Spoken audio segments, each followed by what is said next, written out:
What's up mga traders? Pagod na ba kayo gumamit ng mga outdated indicators na nagpipail dahil hindi accurate ang mga signals? Paano kung sabihin ko sa inyo na merong advanced na tools para maging powerful strategies into one? Tutulungan ka nito, promise, para maispatan mo yung high probability trades na hindi mo pa nagawa before. Dito sa video na to, ipapakita ko sa inyo kung paano ba gamitin ang stochastic RSI, a game-changing indicators na pwede mong ma-revolutionize yung trade mo. Matututunan mo to kung paano to gamitin ng tama at sigurado kahit sa live trading mo pa. Welcome nga pala dito sa trading channel ko at huwag mong kakalimutan mag-subscribe. At let's go! Paano nga ba gamitin ang stochastic RSI? Isipin nyo lang, para siyang turbocharge na lumang version ng RSI indicator. It combined the momentum measuring power of RSI with overbought at oversold. Detection of stochastic oscillator. Point out natin sa chart. Ang stochastic RSI, meron siyang range between 0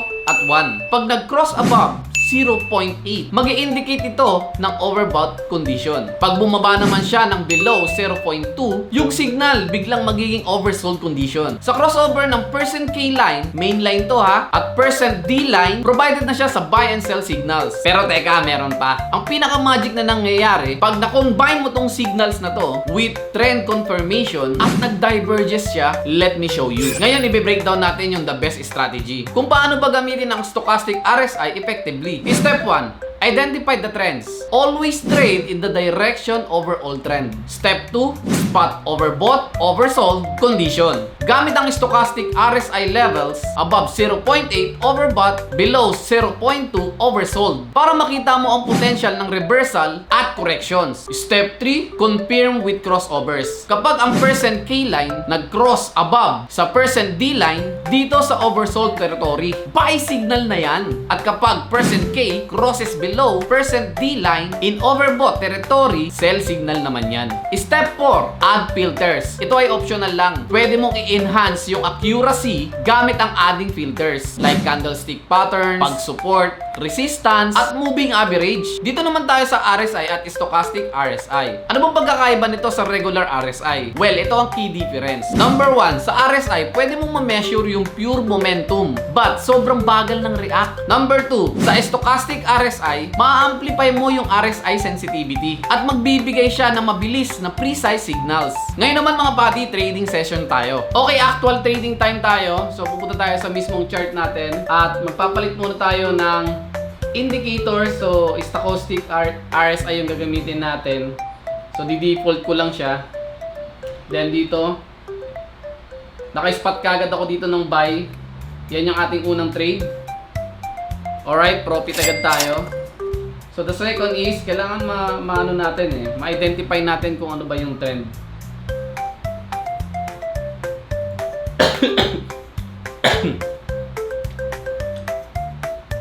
Okay, pwede tayong buy. Pwede rin tayong sell.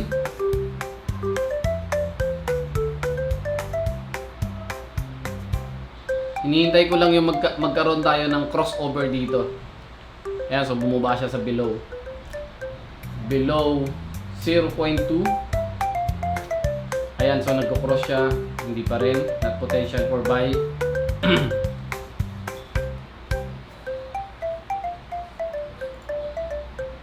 Waiting lang tayo dito. At ito, naka-spot na ako dito. Medyo umangat siya. Ayun, sakto. Profit na naman tayo. Okay, so lumagpas na naman tayo sa ano.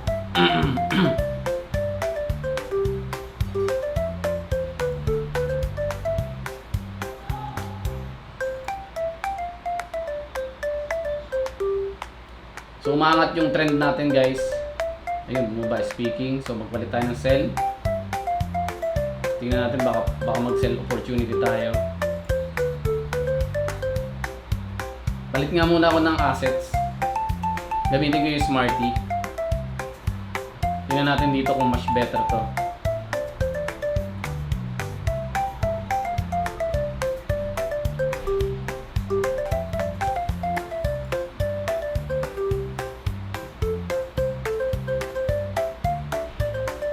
Wala pa tayo na ispatan.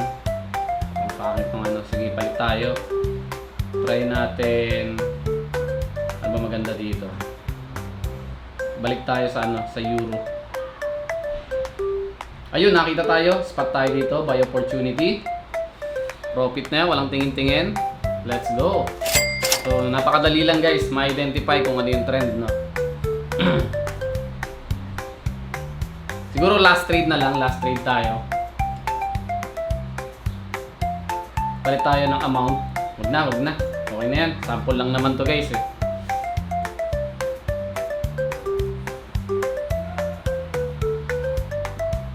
Tingnan natin kung papasok. Kung tama ba ang ating explanation.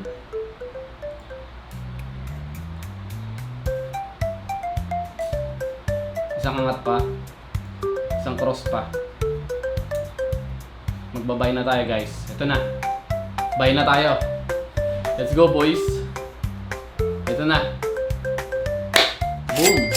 Another profit. So napakadali lang guys intindihin, di ba? Whatever guys, kung beginner ka or experienced trader ka, itong indicator na to nag-o-offer ng isang malaking advantage para sa'yo. At makikita mo yung tamang insight, momentum, and potential reversal. Well, kung nakatulong tong video na to sa inyo mga kaibigan, bigyan nyo ako ng isang malupit na like. And syempre, mag-comment down below kayo at i-share ninyo yung experience ninyo sa trading gamit ang stochastic RSI indicator. And syempre, don't forget to subscribe. At hanggang dito na lang mga kaibigan.